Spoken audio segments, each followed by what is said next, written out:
How does faith lead you into relationship with the poor? And how does it change not only the poor, but those who enter that relationship?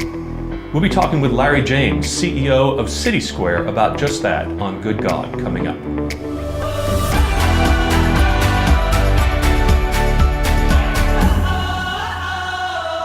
Welcome to Good God. I'm George Mason, your host, and I'm pleased to welcome Larry James to our show.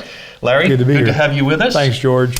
Larry is the CEO of CitySquare, a human and community development corporation that is at work all through the Dallas area and our community for the well-being of people, especially those who are more challenged in terms of their opportunities, whether educationally, materially, housing. And Larry, housing is something I think we should really talk about because it is a pernicious challenge in every urban center in this country. And you have been at work trying to address this in certain ways. We know that there has been a traditional approach that when someone finds himself or herself homeless, there is this effort to get them into shelters and then to transitional housing. And often there's a drug or rehab program, but often there are stays in the county jail, and it's just sort of a back and forth matter of charity and benevolence, and you have to sort of earn your way toward home, toward a home. This is a catch-22. It's a never-ending cycle, it seems, that people can't seem to break out of. What have you been learning over the last decade or so that has changed your understanding of how communities can address homelessness? Well, that's a very provocative question. It's kind of interesting. CitySquare last year served over 40,000 different people, over 90% of whom were not homeless. So our main focus happens to be the working poor, the folks that are in masses and are often overlooked. Yes. But setting that aside, Tom Dunning and others encouraged us to enter the fray of homeless housing because we were doing workforce housing. Mm-hmm. Our housing company has produced almost 1,000 units of workforce housing. Mm-hmm.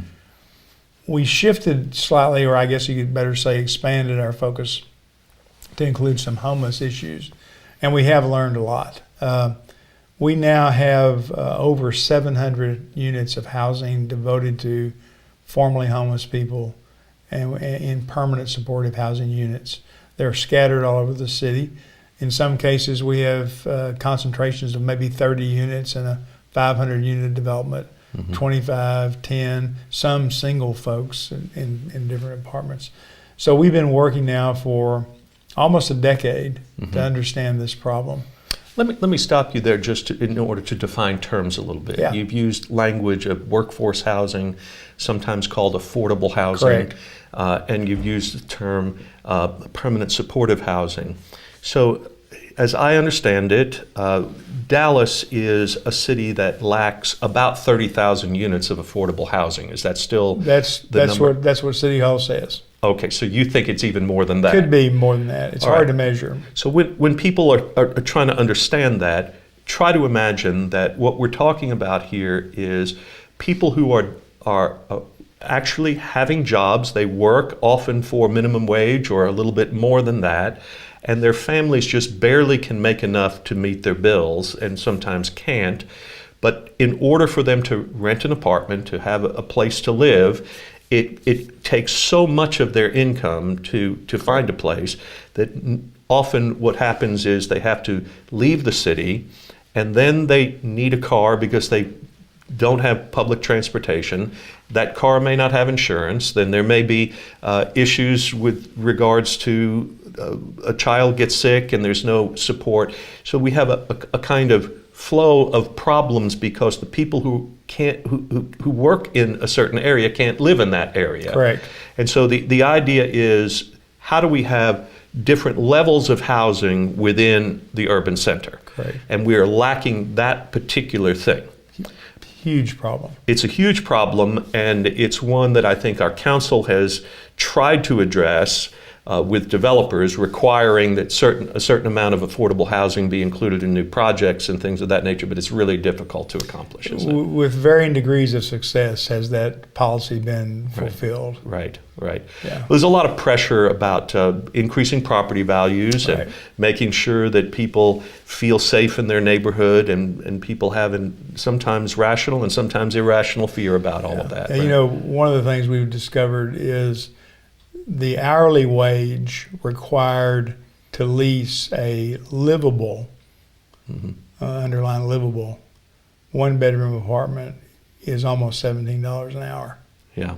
And the minimum wage is $7.25. $7.25. And some cities have been taking it upon themselves to increase that as much as to, I think, about $15, $17. There are some that I think the city of Dallas has done some of that, and they're just below $11 an hour for city employees. City employees. Right. They have no authority. But not mandated. Can't do it in Texas. Right. Yeah. Okay. All right, so that's affordable housing and not the focus of what we're talking about here, but when you use the language of permanent supportive housing, that's a very descriptive term. Yes. So say something about that. Okay, so of our 700 plus apartments, all operate permanent supportive housing strategies. And they also employ a housing first theory, which simply means if you're homeless, you're housing ready. You don't have to jump through any hoops that we create. There are no requirements to get into our apartments other than just the standard leasing requirements of any lease agreement.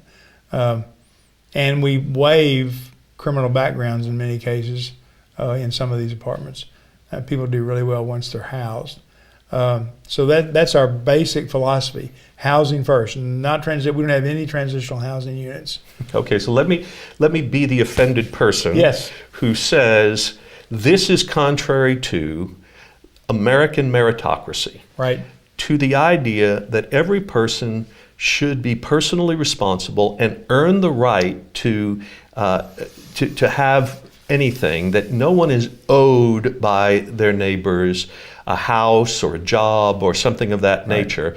And so are we undermining personal responsibility here? Are we creating a further culture of dependency in which we are saying to people, your behavior doesn't matter, and doesn't that reduce the sense of dignity that comes from personal achievement and work and all of those things? Right. So I could launch off into that direction and talk for a long time about this sort of inadequate definition of morality. All right. That does not take into account life circumstances, health issues, our economic system and the way it's structured. I mean, I can go for a long time talking about all that.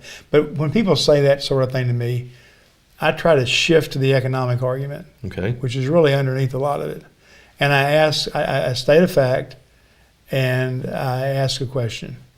The fact is, we can save the county millions of dollars a year by going ahead and housing people immediately.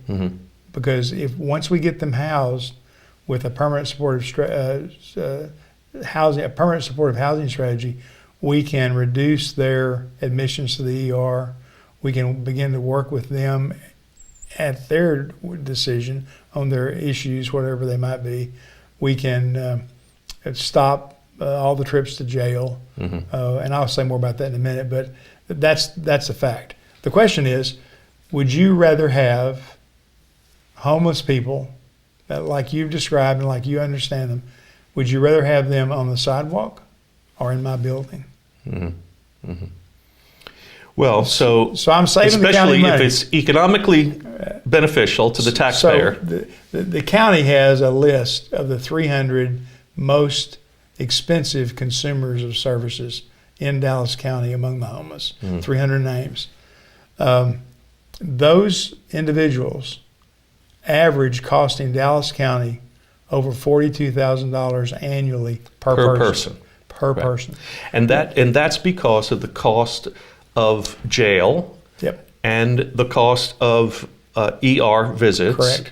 of emergency paramedics, Yes. and of all these sorts of social services, mental health services, all that. Okay. And so we can house a person for well under $15,000 a year and provide all the services that save the county now $25,000 to $30,000.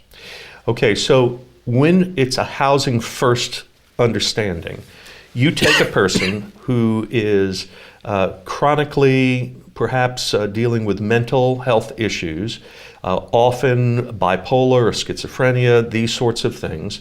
Addiction to drug and/or alcohol, who has a limited demonstrated capacity to care for themselves. Correct. And you hand them a key. Right. And you say, you are now a homeowner. Yes, you are. And this is your key, and you don't have to answer to anyone. Correct. However, we have on this floor, or in this neighborhood, we have some people who are going to look after you and see to it that you get your medication, that you're taking your medication, that you know how to access mental health resources, that when you're in trouble you have someone to call, that you are eating your meals and taking care of yourself. And what happens if that occurs? 87% of the homeless people on the streets today could largely stabilize on their own if they had permanent supportive housing. Wow. And it boils down to choice. We're not gonna make you do anything you don't want to do. We're here as concierge to help you achieve the goals you set for yourself. Wow. And there's really only one rule for you. Once you get into development, there's just one rule. Be a good neighbor. Yes. If you're still struggling with alcohol, struggle inside your house. Don't bring it into the common areas. Know, however, that in your struggle, we're right here, one step away, and we're willing to engage you in that problem. But you've got to make the choice. Right. That's just how it works anyway. Right. And so... and that's really true whether they're on the street or in a permanent supportive housing setting, but at least when they're in a permanent supportive housing center, they are freed from the vulnerability that the street represents, from the need to beg, to bother businesses and individuals and neighbors, and also to cost the taxpayers enormous amounts of money. Exactly. You know, I know one thing really for certain. I have to eat every day. I can't go very long without that. And I have to take care of my bodily functions every day. Right. And if I have nowhere to go, literally, and nothing to nourish me in a consistent way, I'm going to be a problem, and I'm going to have problems. There is an acronym that we're familiar with that many people need to be introduced to, and it's a concept that many people have to come to grips with, I think, in our community. It's called NIMBY. Yeah. Not in my backyard. There are a lot of people who agree with the kinds of things we're saying and would say, you know, that makes a lot of sense. And then we ask them to approve the building of these permanent supportive housing units in their community, and immediately the NIMBYism takes place.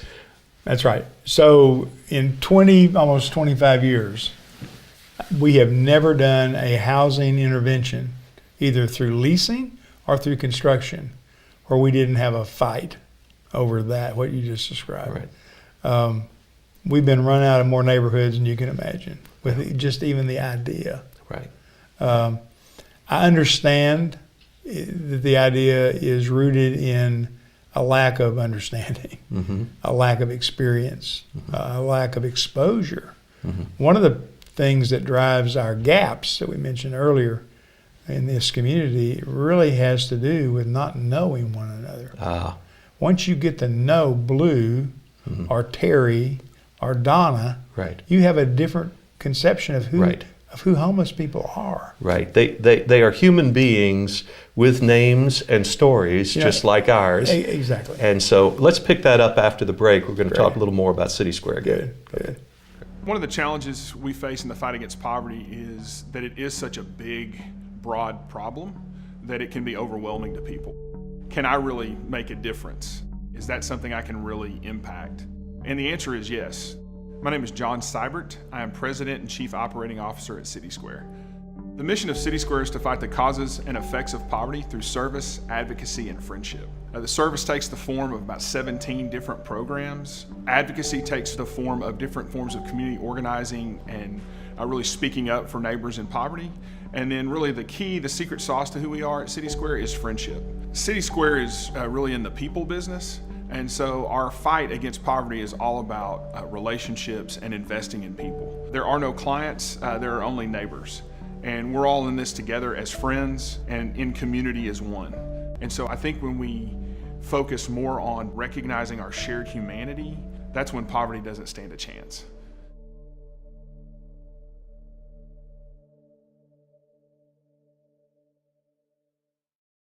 We're back with Larry James. Larry, we were talking about permanent supportive housing and addressing homelessness, and I think the question is, there are challenges, Sure. obviously, to accomplishing all of this, but there are models that you have piloted, including the cottages at Hickory Crossing. Hickory Crossing, which were an extremely expensive modeling, pilot modeling, and I know that you've been able to drive the cost down now of how to do that. But what have we learned about this approach, this housing first approach, and what stands in our way to really making a tremendous dent in the social problem of homelessness? Yeah, so I think it's 2 or 3 issues. One is funding, which you mentioned, and we do know how to drive the costs down. However, the cost will always be regarded as too high by some people who feel like a shelter is good enough. Yes. We have the philosophy that says, if you can't put a photograph or a picture or a painting on the wall, you're not home. And so a shelter is not enough. A shelter is not housing. It's temporary, it's emergency, it's wonderful, it's a blessing that people need to have, but it should be short term. Okay. The other is the philosophy that says we're going to give and accord to everyone the opportunities we ourselves have to deal with our problems. Give you an example. I ask people often, what's the percentage of alcoholics in America who are housed? I would posit way over 90%. Wow. Yes. They're just lawyers and pastors and doctors and airplane pilots, and Right. we don't make a deal about their stuff because they're in their house taking care of it. What makes us think that a guy or a gal on the street with nothing can overcome their addiction, their alcoholism, without some kind of intervention? Right. And housing acts as an intervention. Okay. I can't tell you the number of people who've sobered up and gotten back to health, or at least on the road to health, once they got housed. Right. So some of this is money, as we mentioned, and one of the things that's always perplexed me about Dallas, and it's not just Dallas, it's every major city. Right. We have extraordinary philanthropy Yes. that is present in our community. We have an arts district that is second to none. If we need to raise $3 billion to create a world-class arts district, and we have, and it is remarkable, and it is a gift to the city, and I have no truck with that. I'm a member of museums and like to go and am proud of all of that. How is it, though, that when we think about the nature of what makes for a flourishing community, we don't have some philanthropists who are going to say, if we could address things at the bottom the way we address things at the top with the same level of passion and philanthropy, we could have an extraordinary city. Where are those philanthropists who would say that, Larry? That's a wonderful question and very insightful. I'll tell you where they are. They're divided. They're working separately. I see. Not intentionally. Yes. They're not against unification of effort and alignment. Right. There's just no one who's stood up. Your first question was, where's the philanthropist who calls for this approach to this problem like the Arts District? Right. That's the question. Yeah. We need to move beyond this individual largesse and charity to a unified effort. I was in Seattle years ago, and in Seattle, the Gates family has called together all the major foundations in the community. They meet once a month to coordinate and align philanthropic investment to achieve measurable goals that have been decided by the group itself. Wow. Which is really wise. We don't have a coordinated effort among our really encouraging philanthropic community. There are philanthropists who care only about this, and yet they haven't come together like I think they would even want to, because no one's called them to that. Well, and I think we both know about the potential for that to happen, and there are people who could make that call and who could bring people together around that. So in thinking systemically about this, though, I've just talked about philanthropy as if that's an answer to this, and it is a significant answer to it. But there's also a political dimension to it. Right. There's a question of what we actually need to see all of that transformation, and it moves beyond charity, doesn't it? Yeah. Charity and justice have to work hand in hand somehow. That's right. Distinguish those two things. Well, charity is the largesse of a heart moved by love and sympathy to engage episodically. Justice is all about systems and policies that make a nation, a community, a congregation of faith, wherever, work the way that it works, or not. Or not. Yeah. And so we have to move beyond charity, as John Perkins says, to real community development. And that's going to include some disruption and some advocacy for systems change. What would be some examples of how policy changes at the city or county level in communities, laws, policy changes, ordinances, things of that nature, what would be some examples of how Dallas could change if we did this? You'd have to work in some broad areas like wages, income development, wealth development. And we've had some experiences with that with very poor people who learn the skills to save and to develop some basis of wealth. Payday lenders need to go. Oh. Those kinds of institutions that exploit and prey on the poor. Children need to be cared for. Education needs to be fully funded and expanded in terms of investments. Public health, there's no reason in the world why Texas shouldn't have expanded Medicaid. Right. The CHIP. I mean, it just kind of goes on and on. We have the vehicles and the models. Right. We probably need some new ones. We need some revisions back to your research-based decisions. But that's not correct now, no one, but the majority of us are not thinking in systemic terms these days. Right. We're thinking more in terms of individual. And I'll tell you, I think it's theological. Okay. I believe that we are shaped by a caricature of Calvinism.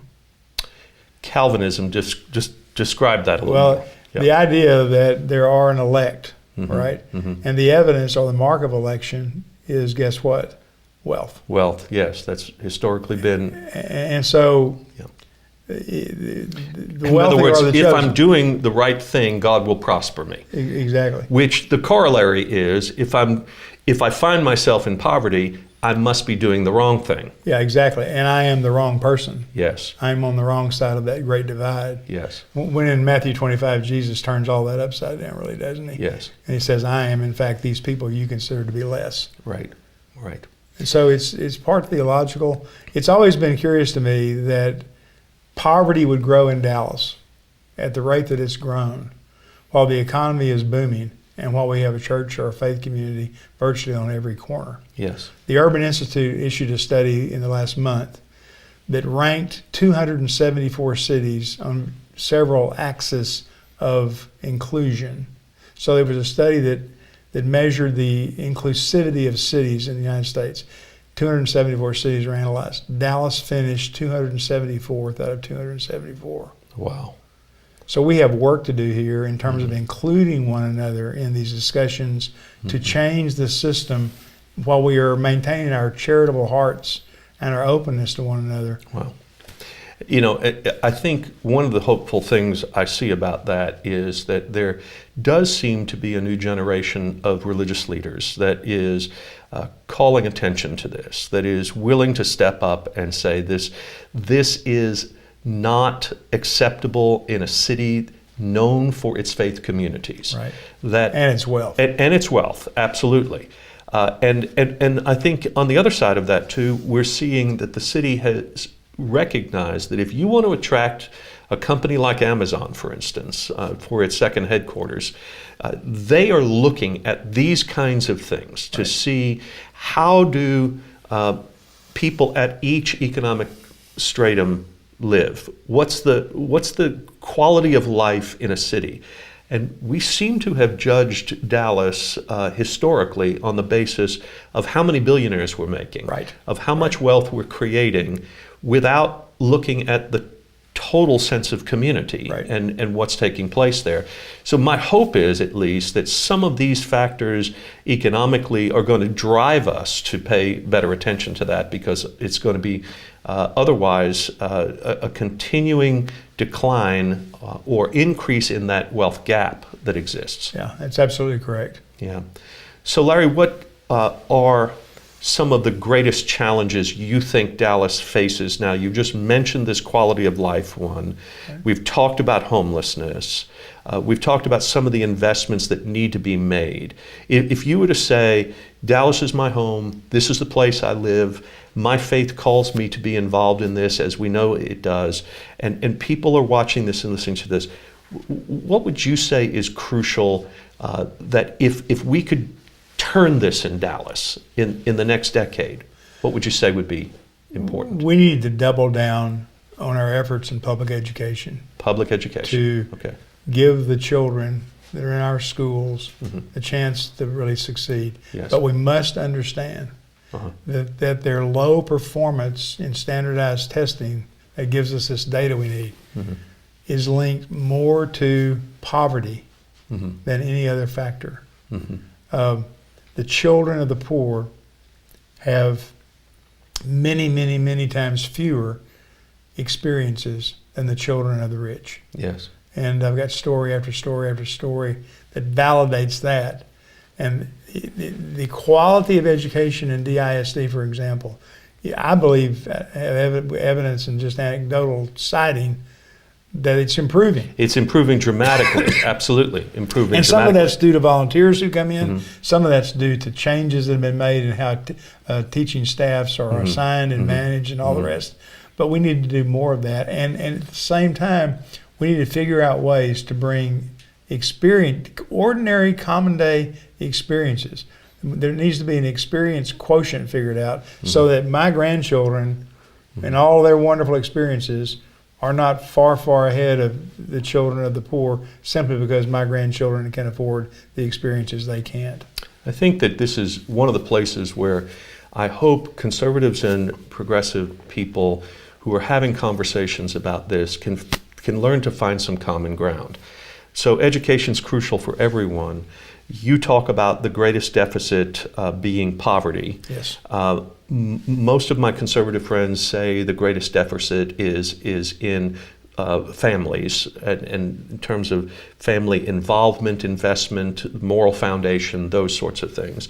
But if I would agree with that if you can afford it. Well, that's what I'm trying to get to, is some of these factors are related to the poverty factor, exactly, and vice versa. Right. That, I mean, in fairness, that there are self-management issues that do come with poverty, but the way out of poverty is also through an increased capacity for self-management and for discipline and all of that too. But it's not either or. It's both of these things together, and we can't just give up on a whole educational system just because we have analyzed or diagnosed it in a particular way and we can't get other people to agree with us. Totally agree. Yeah. And these children are in fact our children. Yeah.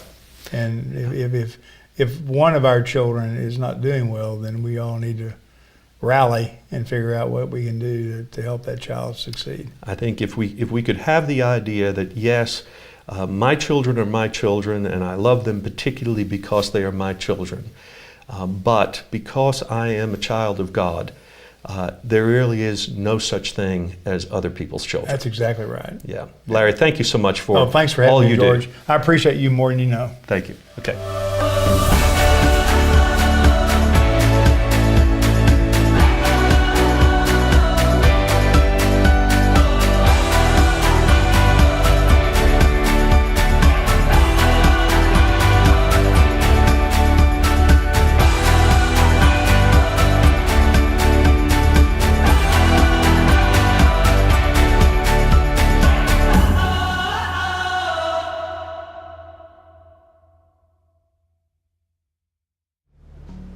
One of the challenges we face in the fight against poverty is that it is such a big, broad problem that it can be overwhelming to people. Can I really make a difference? Is that something I can really impact? And the answer is yes. My name is John Seibert. I am President and Chief Operating Officer at CitySquare.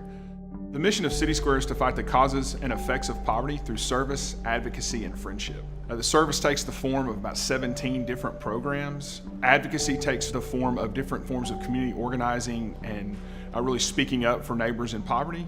And then really the key, the secret sauce to who we are at CitySquare is friendship. CitySquare is really in the people business. And so our fight against poverty is all about relationships and investing in people. There are no clients, there are only neighbors. And we're all in this together as friends and in community as one. And so I think when we focus more on recognizing our shared humanity, that's when poverty doesn't stand a chance.